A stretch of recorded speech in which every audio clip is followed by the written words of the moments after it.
Hi, this is a relatively short tutorial to show you a bit about how the groups works in Fractal Architect for iOS. They work in the same way as for Fractal Architect for macOS.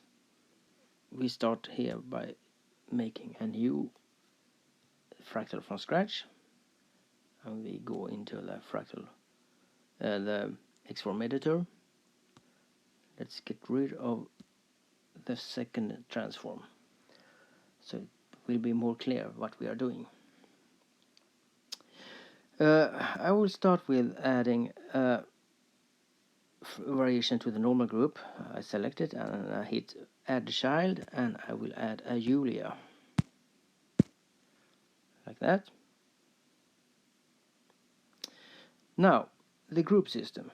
You have the pre-groups, you have the normal group, and you have the post-groups.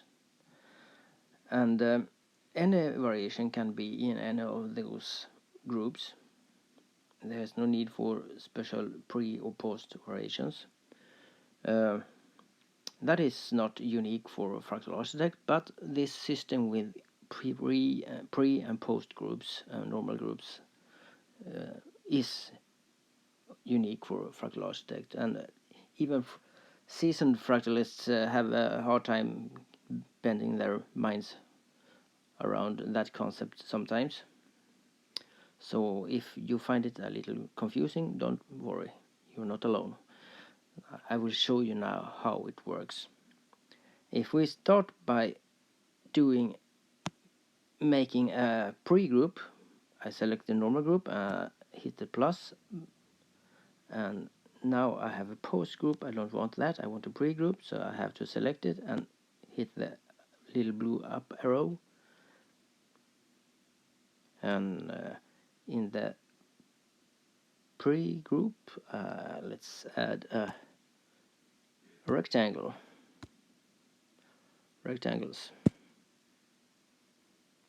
And you see you have the same basic Julia shape, but you have the rectangles affecting it. And let's make another pre-group. I select the pre-group and I hit the plus, and I have to move it up from post to pre, like that, and add something to it. Let's add a Julian.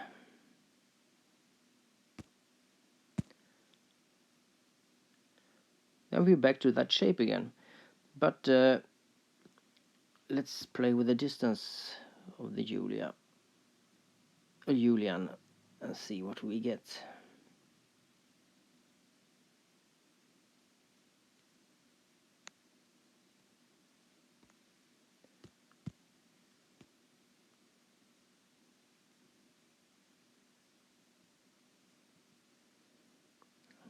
Something like that. And we can play with the rectangles here too. See if we can find something a little bit more interesting than what we have here. Like that. Now we have one layer, of course. Everything lives in a layer. And you have one Xform, one transform. And that transform has two pre-groups.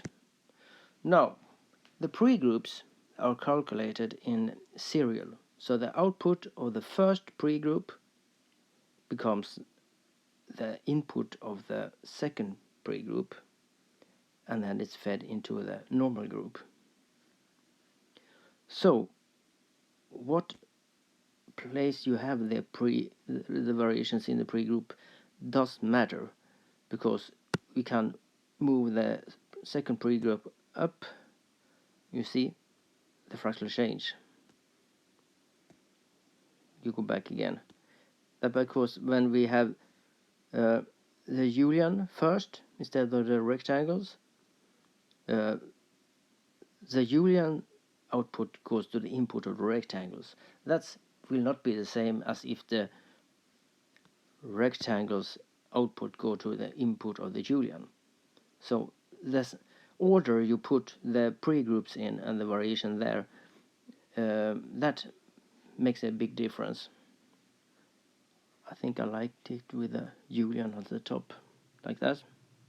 Now, on the other hand, the normal group, if we add another variation to the normal group, we have a Julia now, we hit add child, and let's see what we should add there. Let's take a Julian there. So here we have a Julian, and we can play with the distance to get something that's a bit more interesting. We can play with the weight. Try to find something here. Let's go with this.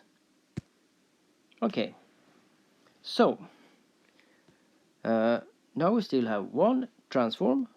We still have two pre-groups and one normal group, but in the normal group we have two variations, Julia and Julian. Now, the pre-groups are calculated in serial, so the output of the first pre-group goes to the input of the second pre-group. But the normal group, there the variations, the Julia and the Julian, are calculated in parallel.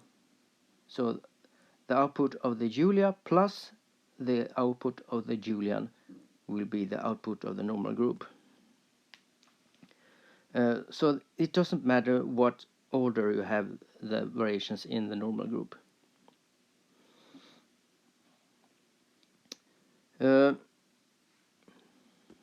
It's the same with the post groups. If I select normal group here and I hit the plus and I make a post group, and let's add something there. Let's add a spherical there. That's rather nice. And we can add another. Let's add stripes, like that. And we have to work on the parameters of the stripes. The space needs to be increased, like that. Now, what we have? We have one transform still, but we have two pre-groups, one normal group, and two post groups. So it's the same with the post groups as it is with the normal groups. The pre-groups. Post groups are calculated in serial. So the output from the normal group goes to the input of the post 1, and the output from the post 1, the spherical, goes to the input of post 2, stripes. So if we move stripes up and make that the first post group, we will see a difference, like that.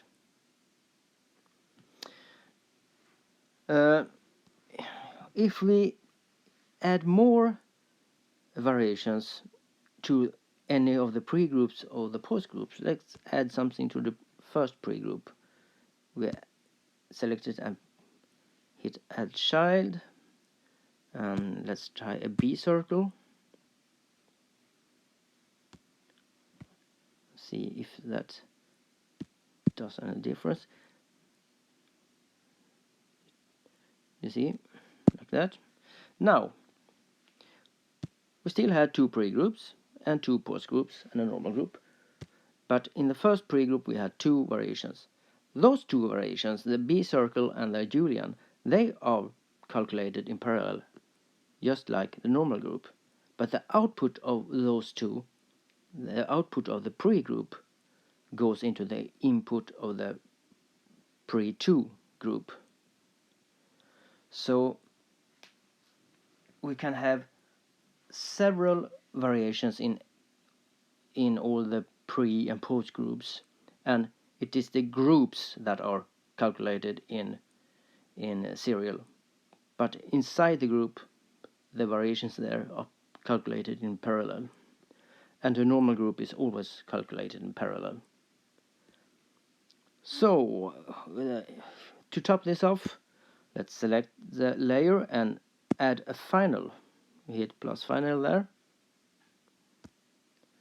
and let's make that final, let's make it a Julia.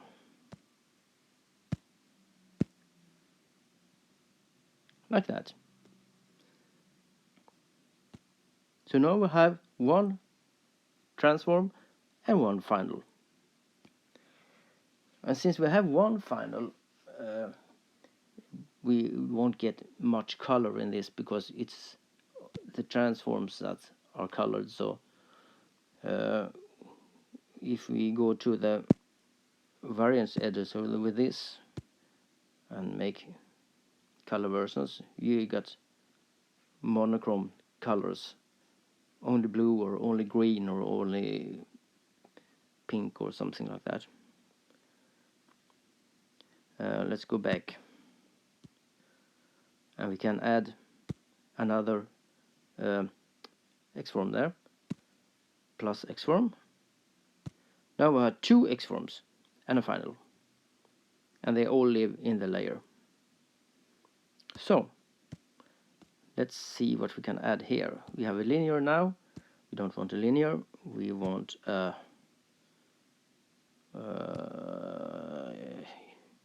Julian there, like that. And let's add another transform there. So now we have three transforms and a final. And on the third transform we can add something like a diamond, like that.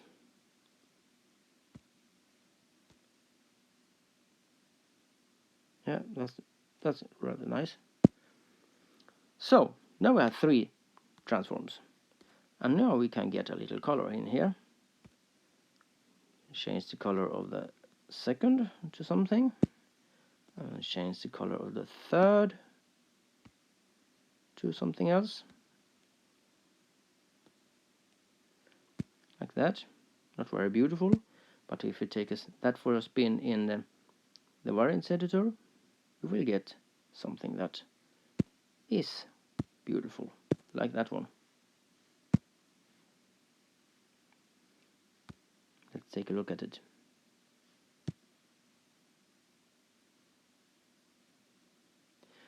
Yeah, very nice. And the difference between tapping this preview once, like we did, you see, you get more than what is fitted in the crop, in the frame, so to speak. But if we hit it twice, it will stay cropped like this.